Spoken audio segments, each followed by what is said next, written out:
Hi, everybody. It's been a minute. Just wanted to pop on here, say hello, and go over this next new moon in Sagittarius. I am a Sagittarius. I just had my birthday last week. It was wonderful. And I'm definitely seeing a lot of these themes. I don't know if it's because I'm a Sagittarius, but I'm definitely seeing a lot of these themes coming up around this new moon.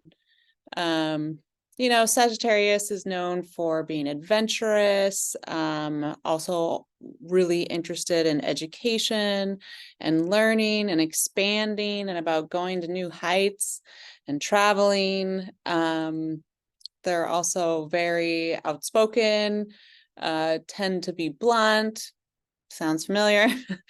But that with the very like outward energy, very young energy, combined with the new moon, which is that peak of yin energy, which is about setting intentions, and especially this time of year, at the end of the year, I know for me that's when I'm like doing strategic planning about my business and about my home and about my relationships and looking forward to the new year. I don't really like New Year's resolutions, New Year resolutions. But you can't help but like but like be aware that the year is ending, and I do like setting intentions. I feel like, and I do those, probably every quarter, probably every new moon if we're getting real here. So I do like setting intentions, and I think it's important to be clear on what it is you want. I don't know why I don't like New Year's resolutions. I guess they just kind of get a bad rap, you know. Anyway, so let's go ahead and share. Oh, so let me share my screen. um, let's see. Did they share? Oh, there we go. I'm like, did they change the whole Zoom layout overnight? Okay, this is when you get to see all the tabs that I have open all the time. Okay. My assistant's always laughing at me about how many tabs. I kind of have like fear about closing a tab. I don't know if that is true for you guys as well. It's always good to remember you can always get it back. Okay. I don't know why that's there. Okay, let's get into it. All right, here's our new moon, full moon for your reference. Some points that I generally tend to gravitate to if I don't know what to do. So a lot of the new moon points are more focused on tonifying yang qi, tonifying qi, getting that forward movement going, because it's the opposition, remember, is what we're igniting. So new moon is yin state, full yin state, planting seeds, and we want to start supporting that shift into forward motion. Okay, so where's Sagittarius? Sagittarius, there you are. So pericardium, right, is the meridian that is associated with Sagittarius. We'll get more into that later. I've got a really cool point that I want to share with you about that. And actually, let me pull up. I got some notes on it that I want to share. So the body part that is associated with Sagittarius is thighs and legs. So expect some of that to show up the next, 5 days before and 5 days after the new moon. The vibe of Sagittarius in general, the flavor is take a leap of faith, right? That's the adventurous side of the Sagittarius. Okay, so Sagittarius is a fire sign. The new moon is, so when you combine a fire sign with the new moon, it's more about expansion and exploration. When you combine the new moon sign with more of a, like a water sign, it's more, or an earth sign, it's more inward focused. It's a great time for setting intentions, once again, that align with learning. Maybe you want to take a new course, you want to learn a new skill, personal growth. Another big aspect of Sagittarius is to be revolutionary and break free from constraints, either ones that we're creating subconsciously or that are actually there. And this is just my personality to you. It's so funny. Like, I was raised in, I don't know if I mentioned this before, but I was, the universe decided that for me to reach my full potential, that I should be born into a Mormon family. Which, like, you can't help but laugh about now. It's like, who comes with this stuff? And so much from a younger age was like just breaking free from that and setting my own path and liberating myself and being independent. And I mean, and that journey probably started by the time I was like, when I was about 15. I remember sitting in church and sitting there and kind of having this realization, like, this ain't it. Like, this doesn't work for me. Like, what am I going to do? Kind of a thing. Cause it's, those of you that are familiar with the Mormon religion, it is cooked into every fiber of your life, your community, your DNA. So to break free is traumatic on a lot of levels. And but I mean, what it was really doing also was really laying this foundation for me to use those same skills later in life, and I use them in my business, I use them in my relationships. I'm always finding my own path and questioning why I'm doing things, and that being said, I think it's important too, as I've gotten older, is like, am I just going against the grain, or do I really want to go against the grain? Because you get hardwired to just go against. And it's like, well, actually, it's not that bad. They kind of, maybe they're right about some things. I don't know what those things are yet, but I'll let you know. If anyone is Mormon, I have no beef with you. Like, I just want you to know that, like, all of my siblings are still practicing. I have 5 brothers and sisters. They're all in the church. They're wonderful people. And that is the spiritual practice that aligns with them. And that's their soul journey. And that's the path that they're on. So I always tell people, well, I always told my mom that I would want her to respect me in my choices of leaving the religion in the same way that she would respect me in being in the religion. I think I worded that terribly, but it's always interesting within the religion when, this is another way to say it, when somebody would convert into Mormonism and the family of the person that converted into Mormonism from just, being, a civilian or whatever, sometimes didn't agree and would give them grief about that. And my mom would always talk about how sad that was. And I just think it's a two-way street. If you want people to respect your religious choices, I feel like you need to offer the same back. So, real tangent there, but that was me saying, if it makes you happy, if it's in alignment with you, if you're not hurting anybody, then that's your practice. Go for it. Okay. The pericardium meridian. Really excited about the pericardium meridian, working with it. I've started working it with my patients the last couple of days. Specifically, pericardium 7, which I do not love needling that point. I got to be honest. I don't even love needling pericardium 6. It kind of gives me the EBGBs. I'm just waiting to like hit that medial nerve and they freak out and then they hate me, right? There are some things you can do, like needle obliquely, that help. So for some reason, unless they've got, I'm specifically working on the wrist, I tend to avoid that point, but I've been really trying to work with it because I've been really diving into pericardium since it is the meridian that we're focusing on. And I was really fascinated with pericardium 7. Mainly, I'll go ahead and skip to the next slide since I'm talking about that. Mainly because of the name. It's called Great Mound.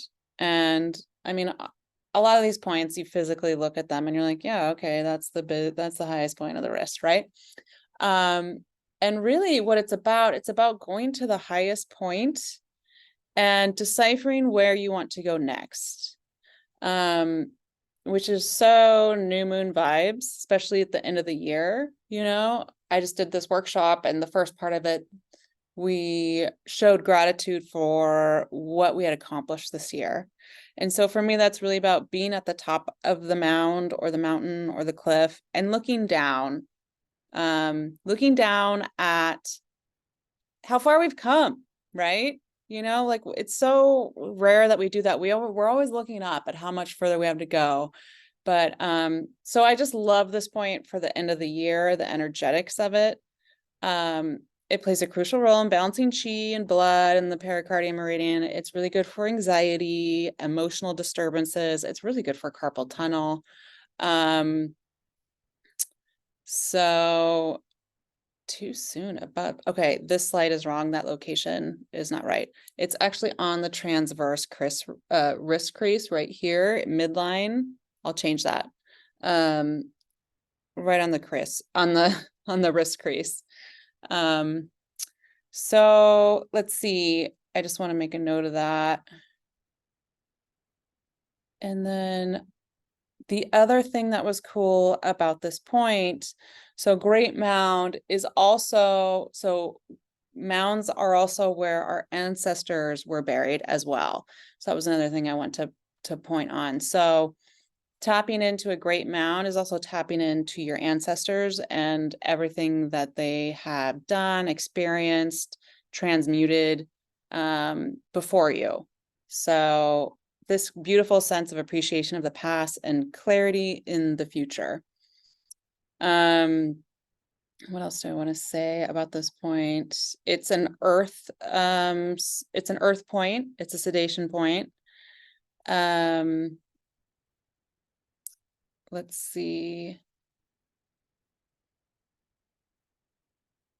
So the Great Mound is a place in which we may ascend to gain clarity of vision, to see what is truly important and essential, to see where love and joy can be found. As an earth point, it also brings forth groundedness, serenity, security, and calm. So I just thought it was a great point to kind of tie together the whole year. The other thing that I always think of with pericardium, you know, it's heart protector. So it's that wall around our heart. And for me, I always think of the pericardium as the boundary provider, right? Because that's really what when we go out in the world in our relationships, what is protecting us is our boundaries. And the stronger that our boundaries are, the more we are practicing self-love.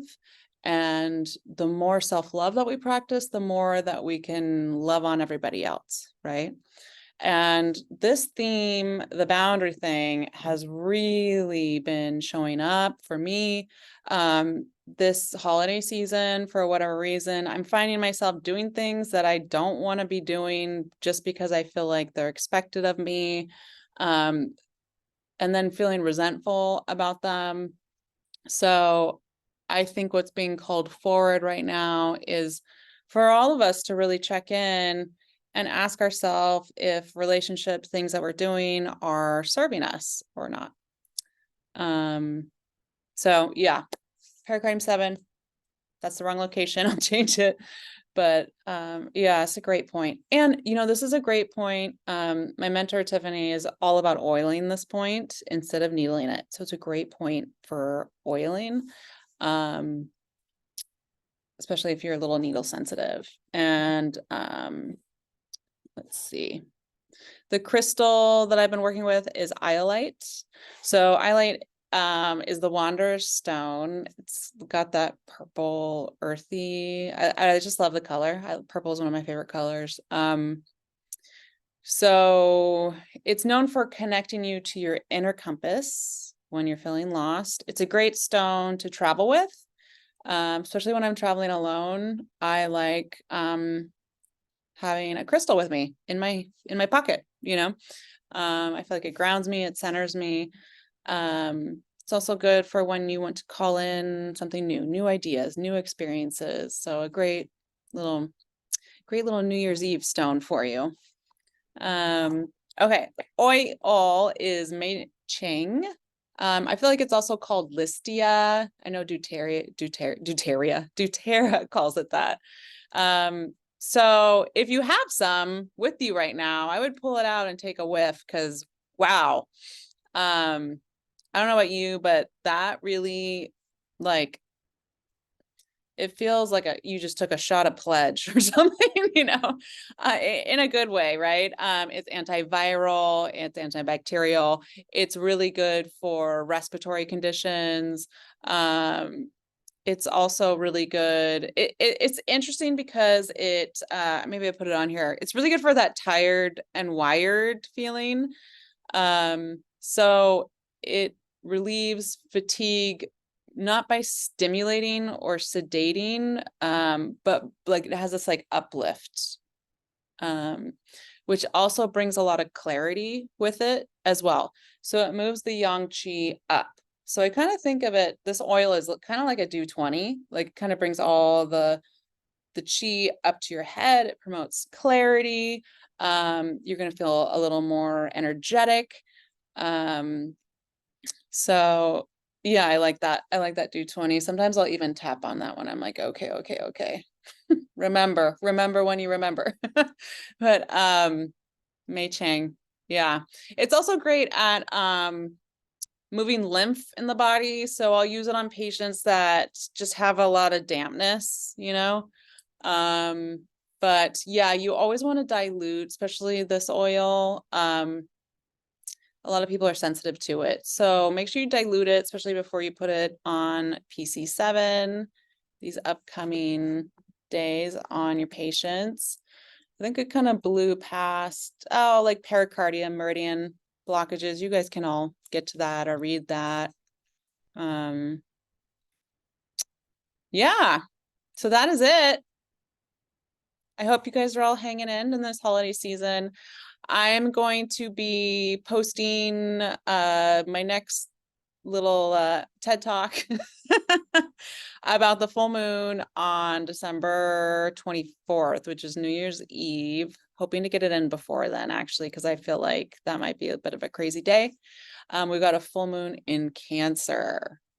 So very emotional Cancer. And then we also have the full moon. So, and then we're probably going to have all of our relatives in town. So it's going to be a fun one, you guys. So I'll start cooking up some points and oils for that.